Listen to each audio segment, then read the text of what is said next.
Junior NTR আপাতত দক্ষিণী চলচ্চিত্রের দর্শকপ্রিয় তারকাদের মধ্যে অন্যতম। কেননা এই তারকা তার কেরিয়ার একাধিক চলচ্চিত্রে অভিনয় করার মাধ্যমে তিনি তার অনুরাগীদের কাছে ব্যাপক আকারে দর্শকপ্রিয়তা অর্জন করেন। অন্যদিকে জুনিয়র এনটিআরকে আগামীতে অভিনয় করতে দেখা যাবে দেবারা চলচ্চিত্রে। মোরওভার চলচ্চিত্রটিতে তার বিপরীতে অবশ্য জাহ্নবী কাপুর অভিনয় করেছেন। সেই সাথে অবশ্য আরও অভিনয় করতে দেখা গিয়েছে সাইফ আলী খানকে। মূলত বলিউড থেকে এই দুই তারকাকে চলচ্চিত্রের পর্দায় দেখা যাবে। তাই তো অবশ্য ধারণা করা যাচ্ছে যে চলচ্চিত্রটি মূলত ধামাকাদার হবে। কেননা চলচ্চিত্রটিতে দুটি ইন্ডাস্ট্রির তারকাদের দেখা যাবে, তাও আবার দুই ইন্ডাস্ট্রির বড় বড় তারকারা চলচ্চিত্রটিতে অভিনয় করেছে। ফলে দেবারা চলচ্চিত্রটি মোটা অঙ্কের অর্থ ইনকাম করবে বলে এমনটাই মনে করছে অনেকে। তাছাড়া চলচ্চিত্রের গল্পটি আকর্ষণীয় বলে জানা যায়।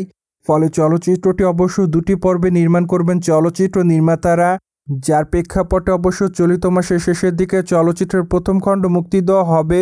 তাই তো অবশ্য এরই মধ্যে চলচ্চিত্রটিকে কেন্দ্র করে অনেকে বিশ্লেষণ শুরু করে দিয়েছেন। কেননা দেবারা চলচ্চিত্র প্রথম দিনে কত টাকা ইনকাম করবে মূলত আপাতত সকলে বিশ্লেষণটি করছে।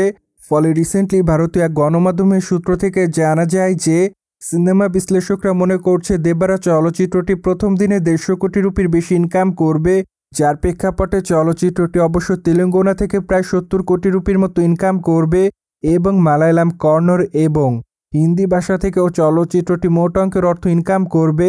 পাশাপাশি বিদেশের মাটিতে $2 মিলিয়নের বেশি US চলচ্চিত্রটি ইনকাম করবে, যার প্রেক্ষাপটে চলচ্চিত্র বিশ্লেষকদের দাবি চলচ্চিত্রটি 150 কোটি রুপির বেশি ইনকাম করবে। যাই হোক, এখন শুধুমাত্র অপেক্ষার পালা। কেননা 27 সেপ্টেম্বরের পরই জানা যাবে চলচ্চিত্রটি আসলে প্রথম দিনে কত টাকা ইনকাম করেছে। বাই দ্য ওয়ে, বর্তমানে এনটিআরের হাতে একাধিক প্রজেক্টের কাজ আছে বলে জানা যায়। তাই তো অবশ্য মাত্র কয়েকটা দিন আগে পরিচালক প্রশান্ত নীলের চলচ্চিত্রে যোগদান করেছিলেন এই তারকা। মূলত ওয়ার 2 চলচ্চিত্রের শুটিংয়ের কাজ শেষ করার পর এই তারকা প্রশান্ত নীলের চলচ্চিত্রের শুটিংয়ের কাজ শুরু করবেন, এমনটাই জানিয়েছিলেন দক্ষিণী চলচ্চিত্রের এই তারকা।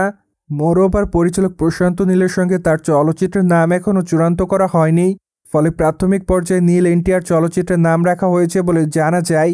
অন্যদিকে জুনিয়র এনটিআরকে সর্বশেষ অভিনয় করতে দেখা যায় ত্রিপুলার চলচ্চিত্রে। যদিও চলচ্চিত্রটিতে তার অভিনয় তার অনুরাগীদের কাছে ব্যাপক আকারে নজর কেড়েছিল, যার প্রেক্ষাপটে অবশ্য তিনি তার চরিত্রটির জন্য তার অনুরাগীদের কাছে প্রশংসা অর্জন করেন। সোভিয়েত জেনে তো নিলেন সাউথ ইন্ডিয়ান তারকা জুনিয়র এনটিআরের দেবারা চলচ্চিত্র মুক্তির প্রথম দিনে কত টাকা ইনকাম করবে। মোরওভার এই বিষয়টি নিয়ে কোনো মতামত থাকলে কমেন্ট বক্সে জানাতে ভুলবেন না। And subscribe our channel for more update.